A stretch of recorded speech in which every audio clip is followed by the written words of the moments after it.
Gates எவ்வளவு ஹைட்ல இருந்து விழுந்தாலும் எதுவுமே ஆகாதுன்னு சொல்லியிருப்பாங்களே.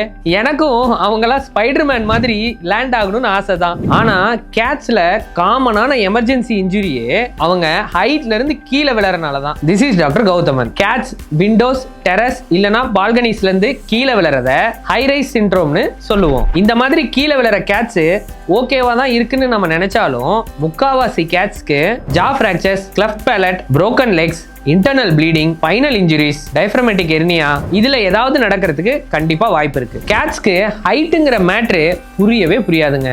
பேர்ட்ஸோட சத்தம், இன்செக்ட்ஸ், ஸ்லிப்பரியான ஃப்ளோர்ஸ், லவுடான நாய்ஸ், இந்த மாதிரி நிறைய ரீசன்ஸ் இருக்கலாம் கேட்ஸ் மேல இருந்து கீழே விழறதுக்கு. இதை தடுக்க விண்டோ மெஷர்ஸ் போடுங்க, பால்கனிஸ்ல சேஃப்டி நெட் இன்ஸ்டால் பண்ணுங்க அண்ட் கிட்டன்ஸை மானிட்டர் பண்ணிட்டே இருங்க. ஹைட்ல இருந்து கீழே விழுந்தா ஹியூமன்ஸ்க்கு எவ்வளோ ஆபத்து இருக்கோ அதே அளவுக்கு கேட்ஸுக்கும் இருக்குங்கிறத இந்த வீடியோல இருந்து நான் சொல்றேன். அது மட்டும் இல்லாம விண்டோஸ் பக்கத்துல இருக்க ஃபர்னிச்சரை தள்ளி வச்சிருங்க. ஏன்னா அது வழியா ஏறி விண்டோஸை ரீச் பண்றதுக்கு நிறைய வாய்ப்பு இருக்கு. மனுஷங்களுக்கு ஹைட்னா எவ்வளவு டேஞ்சரோ அதே மாதிரி தாங்க கேட்ஸ்க்கும். இந்த வீடியோவை பிளாட்ஸ்லயோ இல்ல ஹை ரைஸ் பில்டிங்லயோ கேட்ஸ் வளர்க்குற உங்க ஃப்ரெண்ட்ஸ்க்கு மறக்காம ஷேர் பண்ணிருங்க. ரொம்பவே யூஸ்ஃபுல்லா இருக்கும்.